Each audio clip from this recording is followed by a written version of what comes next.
¿Había cero inmigración ilegal en la España de Franco? ¿Inmigraron los españoles de forma legal y ordenada? Soy David Cot, presentador de Memorias Hispánicas, y esta es una nueva entrega de Barbaridades Históricas, en la que responderé a tonterías sobre inmigración y emigración durante el franquismo y enseñaré comentarios de negacionistas y psicópatas varios. Este episodio es en buena parte una continuación del anterior Barbaridades Históricas, así que si te lo perdiste, te recomiendo escucharlo. Y tienes una lista de reproducción con la serie completa en la descripción. Memorias Hispánicas. No solo era más segura, con un solo sueldo mantenías una familia y pagabas una casa en 15 años. Cero inmigrantes ilegales, impuestos muy pocos. Hoy pagas por respirar libertad total. En cambio, este socialcomunismo es una dictadura de las peores. Si hubiera una dictadura socialcomunista, no tendría que leer las gilipolleces de tantos fascistas. No sé con qué sueldo se podía mantener una familia, si los salarios reales se mantuvieron entre un 50 y un 75% más bajos que antes de la guerra en los años 40 y 50. Y en los últimos años de la dictadura los salarios seguían muy bajos. Según tú, debió ser por aburrimiento y no por pobreza que muchas mujeres y niñas se prostituyeron o muchos españoles emigraron a países europeos y sudamericanos. Decir que hubo cero inmigración ilegal bajo el franquismo demuestra de nuevo no tener ni puta idea de historia de España. Tal y como comparte en redes sociales el historiador Iker Madrid, en la prensa franquista se informaba en 1972 de la llegada de 25.000 inmigrantes irregulares de Marruecos y Argelia a Barcelona, para bajar todavía más los salarios, y también había noticias de portugueses irregulares. El Ministerio de Trabajo calculaba que había unos 50 o 60.000 argelinos de forma clandestina en la ciudad condal y alrededores. Y por ejemplo, en unos pocos meses hubo una entrada de 31.000 norteafricanos por Algeciras, de los cuales la mitad se quedaron en España. Un artículo denunciaba la ironía de que si esto seguía así, los obreros norteafricanos vivirían en España, los obreros españoles en Alemania y los alemanes en la Costa del Sol. Estas son las dinámicas propias del capitalismo de hacer una carrera hacia abajo para ver qué nacionalidades pueden ser más explotadas. Sobre los impuestos, es verdad que eran más bajos. Pero no es que eso fuera precisamente bueno para los trabajadores, entre otras cosas porque implicaba que no había un estado del bienestar que asegurara la subsistencia de los trabajadores y unos servicios públicos básicos. El sistema fiscal franquista mantuvo una hacienda funcionando como en el siglo XIX. La recaudación provenía mayoritariamente de impuestos indirectos, que son impuestos regresivos, es decir, que afectan negativamente de forma desproporcionada a las clases populares. No existía un impuesto progresivo sobre la renta, la dictadura concedió amnistías fiscales en repetidas ocasiones, apenas se persigue al fraude, y lo más increíble de todo es que después de impuestos, la distribución de la renta era todavía menos igualitaria. Un sistema fiscal diseñado por y para ricos y evasores fiscales. Sí, lo mismo es uno que se iba de un pueblo a la ciudad a vivir que uno que viene de otro país y reza la Meca e imponen su religión y costumbres. Se te ve el plumero, amigo. ¿En qué lugar de la España actual han impuesto los musulmanes su religión y costumbres? Es que en serio, vivís en una disonancia cognitiva permanente. O sea, hay una distancia tan abismal entre lo que creéis y la realidad que yo creo que todos los comentarios que vimos en la anterior entrega de Barbaridades Históricas y en esta tienen que ser mandados a centros de reeducación, pero ya. Y ahora que venga alguien a decirme, pero ¿cómo puedes decir eso? Eso es autoritario. ¿No eras anarquista? Vamos a ver, el anarquismo no reconoce el derecho a oprimir, a explotar, a discriminar o a destruir el medio ambiente como se está haciendo con el negacionismo del cambio climático. La estupidez y odio de esta gente son un gran peligro para la sociedad. E igual que a los drogadictos se les desintoxica para que no se hagan daño a sí mismos ni a otros, mejor desintoxicar a los fascistas que tomar acciones que serían mucho peores. Sé que es una propuesta polémica, pero cuéntame tu opinión en los comentarios. A ver si alguno da argumentos para cambiar mi postura. Y aprovecho para recordarte de darle a me gusta para ayudar a difundir el vídeo. Sobre la cuestión de la inmigración, nada tiene que ver la religión en esta discusión, porque vivimos en una sociedad mayoritariamente no religiosa, y buena parte de los que la arpean como católicos es más por una cuestión identitaria nacionalista española que por creer en las enseñanzas de Jesús. La islamofobia solo es un recurso discursivo para comunicar de una forma más aceptable el racismo contra los norteafricanos. Y da igual que un marroquí sea ateo, porque para alguien de extrema derecha seguirá siendo un moro de mierda. Muy importante esa coletilla, de mierda. Esa deshumanización de los norteafricanos y árabes tiene consecuencias. En Palestina con un genocidio y en Europa, como sigamos así, volvemos a los campos de concentración. Solo que esta vez para musulmanes en vez de para judíos. Volviendo de nuevo a la cuestión migratoria, hay que recordar que históricamente España ha sido un país de emigrantes. Lo fue con el Imperio Español, lo fue en los siglos XIX y XX, y lo fue en los años de la crisis del 2008. Todo eso de lo que se acusa a los marroquíes, negros e hispanoamericanos de invadir España, de colonizar e imponer sus costumbres, todo eso es lo que realmente hicieron los españoles hasta hace menos de 100 años. Hay que recordar que había colonos españoles en Marruecos, Argelia o Guinea Ecuatorial, tanto militares como civiles quedándose con tierras de los nativos y misioneros imponiendo su religión y lengua. Los españoles cuando han emigrado lo han hecho con papeles, lo han hecho ordenadamente, no asaltando las fronteras, lo han hecho respetando leyes, respetando culturas, y después cuando han podido, han vuelto a su patria. Esto de que emigraron sin asaltar fronteras, respetando leyes y culturas, que se lo digan a los pueblos nativos de América. A ver qué les parece. Al contrario de lo que afirma el líder de Vox, si nos centramos en los años 60 y 70, la mitad o más de los españoles que emigraron a países europeos lo hicieron de forma irregular. En 1963, las estadísticas oficiales franquistas registraban 21.000 salidas de españoles a Francia, pero el gobierno francés calculó que llegaron 170.000 migrantes de España. Los inmigrantes de primera generación generalmente no se adaptaban y se relacionaban solo con otros españoles. Y eran sus hijos y nietos los que se adaptaban al país si se quedaban. La misma xenofobia que experimentan hoy muchos inmigrantes en España la experimentaban los españoles migrantes. En Hispanoamérica existía el tópico de que los españoles eran estúpidos y con poca educación. En un reportaje, un obrero denunciaba el racismo que sufrían los españoles por parte de los propios trabajadores belgas, porque veían peligrar su empleo. En 1970, en Suiza, se hizo un referéndum para votar si expulsar en masa a los inmigrantes y limitar al 10% la población extranjera. Entre los carteles en contra de la expulsión estaba uno donde aparecía un negro barriendo la calle y en el texto ponía: ¿tú harías ese trabajo? Es decir, se usaba el argumento deshumanizante y economicista de ver a los inmigrantes no como personas al mismo nivel, sino como mano de obra para hacer aquellos trabajos duros, sucios y mal pagados que aquellos nativos no quieren hacer. Allí en Suiza, como en otros países europeos, los españoles hacían los peores trabajos. Tanto es así que incluso había carteles en español para limpiar retretes o recoger basuras. En 1956, la Embajada Española en París escribía un informe alertando de la explotación y estafas a las que se veían sometidas mujeres españolas que iban a hacer servicios domésticos. En la Alemania occidental llamaban a los extranjeros trabajadores invitados, porque los veían solo como gente que iba a trabajar y nada más, y que solo se estaría un tiempo en Alemania y luego regresarían a su país. La prensa frecuentemente hablaba de forma negativa sobre ellos, resaltando noticias de crímenes y presentándolos como personas que venían a quitar el trabajo a los alemanes, que venían a robar y violar, y traían unas ideas y unas costumbres peligrosas. En 1937, la extrema derecha francesa hacía caricaturas sobre la invasión de españoles rojos, o carteles pidiendo que no se contratase a todos esos españoles que invadían Francia y traspasaban la frontera de manera irregular. El mismo lenguaje que usa Vox y todos los partidos fascistas de Europa. En conclusión, no caigas en el discurso de la extrema derecha y su criminalización del inmigrante, porque eso es algo que también sufrieron los españoles que emigraron, y hay que tratar a los demás como quieres que te traten a ti. Un poco de empatía, coño. Enfrentar a la clase trabajadora dividiéndola entre nacionales y extranjeros solo sirve para evitar que surja una conciencia de clase y una unidad de acción de los trabajadores contra sus explotadores capitalistas y rentistas. Dejando el tema migratorio de lado, en el vídeo que publiqué leyendo partes del diario de la Guerra Civil de la joven Pilar Duaiguas, descubrí un nuevo tipo de tonto: los negacionistas de diarios personales. ¡Falso diario! Muy interesante, aunque es una lástima tener que indicar que ese diario es falso. Es una ficción literaria. No sé yo, pero aquí hay un tufillo a que lo escribieron ahora para polarizar más. ¡Qué bien escribía! ¡Qué curioso que una niña tuviera ese léxico y esa pulcritud literaria! Vamos, que no se lo cree nadie. Yo creo que esto es inventado. Un diario de Ana Frank catalán fake. Una niña, por muy envenenada que esté, no sería tan insensible, ni escribiría con esa corrección sintáctica.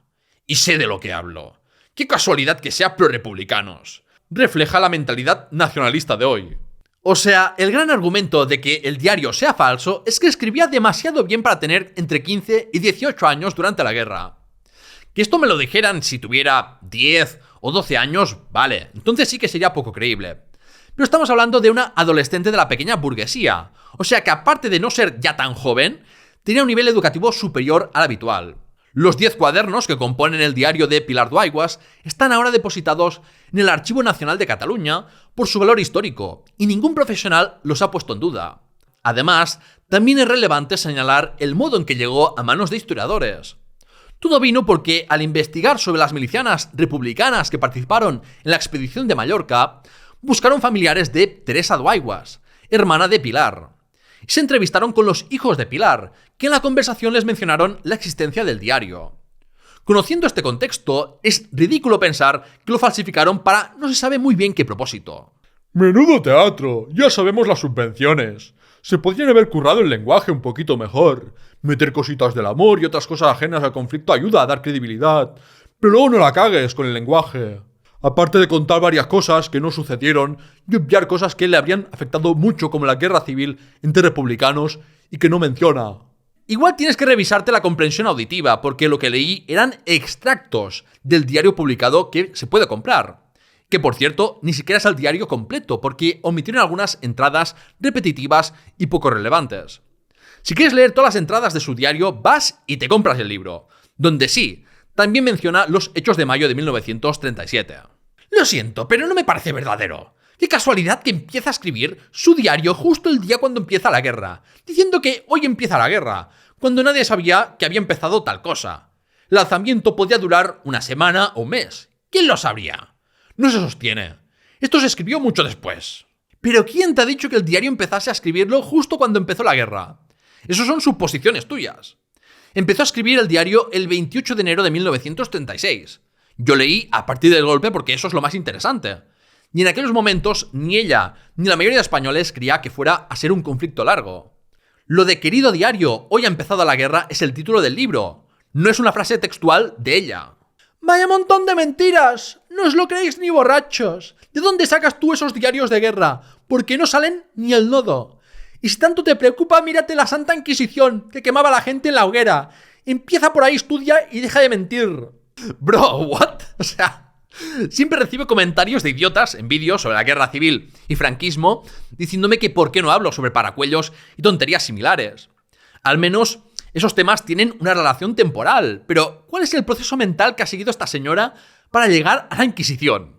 Recibí varios de los comentarios que veremos a continuación en los dos vídeos sobre Mercedes Núñez Targa, donde contaba lo vivido por ella y otras mujeres en la cárcel franquista de Ventas y luego en los campos de concentración nazis.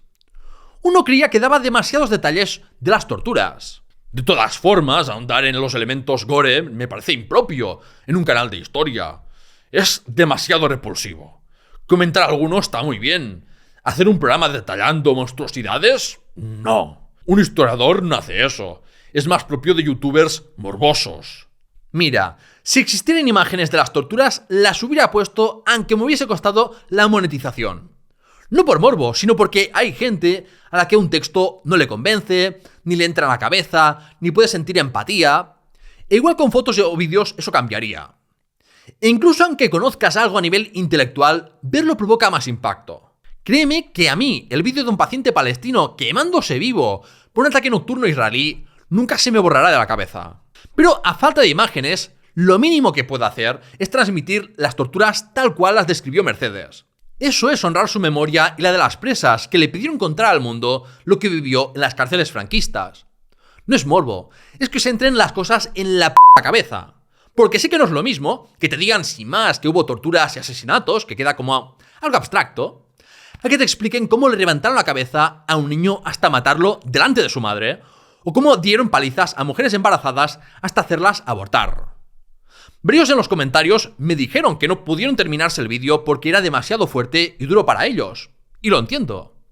Pero sentir incomodidad, indignación, asco, aberración, todo eso son sentimientos necesarios para afrontar la realidad y ver qué es el fascismo y en general qué ocurre cuando existen unas dinámicas de poder. Basta ya de esta sociedad tan sobreprotectora que luego crea adultos disfuncionales incapaces de afrontar la realidad. Si antes vimos a negacionistas de diarios, tampoco podían faltar los clásicos negacionistas de la barbarie franquista y nazi. Yo creo que ya va siendo hora que no creamos como dogma de fe cualquier cosa que veamos escrita y que nos convenga. Pues anda que no nos han jodido a los españoles con la leyenda negra para que nosotros vayamos propagando otras. Hombre, un poco de criterio. Ni los nazis pudieron matar a los niños y a las mujeres sin volverse locos. Tener un poco de criterio significa saber cuánta credibilidad darle a una información y contrastarla con otras fuentes. Las torturas y asesinatos de mujeres y niños en las cárceles franquistas están corroborados por muchos otros testimonios. Así que claro que sucedieron. Y el sistemático exterminio nazi también. Es buena actitud esa de dudar de lo que cuenta un texto y pensar sobre la intencionalidad del autor o autora y cuán cierto es algo. Pero hay que ser crítico con criterio. Ojalá se hubiese ido a la cámara de gas, aunque los campos de exterminio solo fueron campos de trabajo en realidad. Pues habrá que mandarte a ti, a uno de esos fabulosos campos de trabajo, que seguro que disfrutas de la experiencia. A ver si creéis que si ganan los rojos no hubiera pasado lo mismo. ¡Imbéciles! En las guerras no hay bando bueno, que sois imbéciles. En las guerras sí pueden haber bandos buenos. En la colonización y genocidio de Palestina, que lleva desde los años 40 en marcha, hay un claro bando bueno y uno malo. Y la guerra de España la iniciaron las derechas nacionalistas españolas porque no aceptaban la voluntad mayoritaria del pueblo español y no querían renunciar a ninguno de sus privilegios de clase y de otro tipo. Y no, de ganar los rojos no hubiera pasado lo mismo. Y esto no es un planteamiento hipotético, sino que sabemos factualmente que era así. En el vídeo de la cárcel de Ventas leí el testimonio de Matilde Rebaque, que había dirigido una cárcel femenina durante la guerra. Las prisioneras bajo su administración tenían celda individual, con cama y comida decente, mientras que bajo el franquismo las cárceles estaban abarrotadas, muy por encima de sus capacidades, sin apenas alimentación, higiene y atención médica para las reclusas. Y como esa, muchas otras cárceles. Las matanzas de Paracuellos fueron paradas por anarquistas, lo que de nuevo demuestra una preocupación ética mayor que cualquiera del otro bando. Ya no me creo nada de lo que pueda decir alguien de izquierdas, aunque sea verdad. Bla, bla, bla. Este comentario sirve para resumir a la perfección la podredumbre intelectual de los fascistas. Y para terminar tenemos una colección de comentarios de psicópatas fascistas, de los que comentaré muy poco porque se retratan a sí mismos. Yo, como ferviente creyente en el ojo por ojo, a estos que deshumanizan completamente y tratan una vida humana como si no fuera nada, les haría exactamente lo mismo que piden para los demás. Hay tantos que para estos ni haré voces, aunque solo son una ínfima parte de los comentarios de odio que he recibido a lo largo de mis años de divulgación.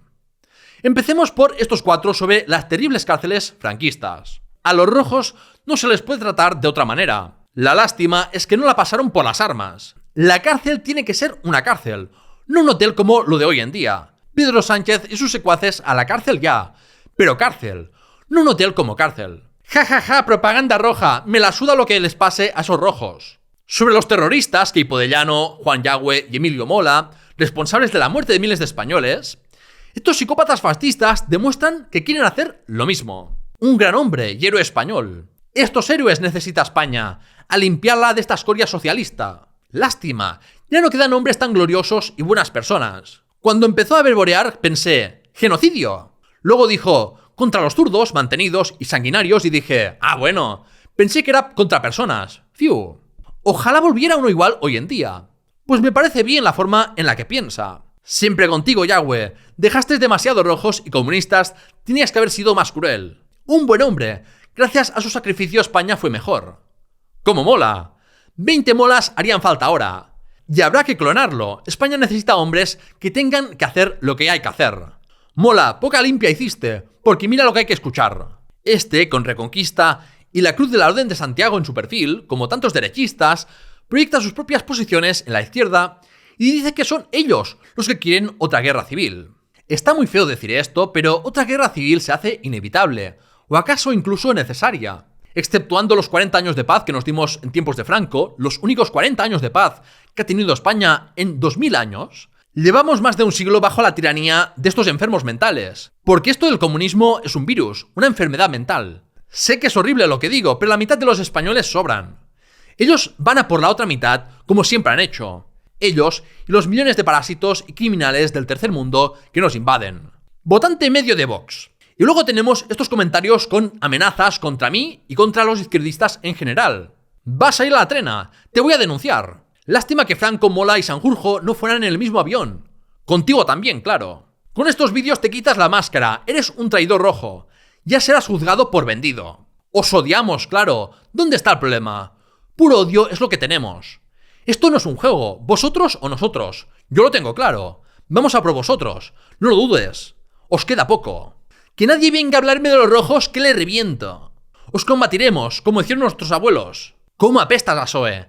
Tengo ganas de que consigáis vuestra ansiada revancha. Vais a ver a los verdaderos fascistas y no vais a tener país para correr. Escóndete, rojo, que para Cuellos se va a quedar corto con lo que os va a pasar dentro de muy poco. Toda esta gentuza respira el mismo aire que los demás y tiene el mismo derecho a voto. Ese es probablemente el mejor argumento contra la democracia. En fin, si te ha gustado este Barbaridades Históricas, acuérdate que tienes una lista de reproducción con más vídeos respondiendo a tonterías históricas de todo tipo. Sigue el programa y considera apoyar mi divulgación en patreon.com/lahistoriahispana o con donaciones y compras en la tienda de lahistoriahispana.com. Gracias por tu atención y hasta la próxima.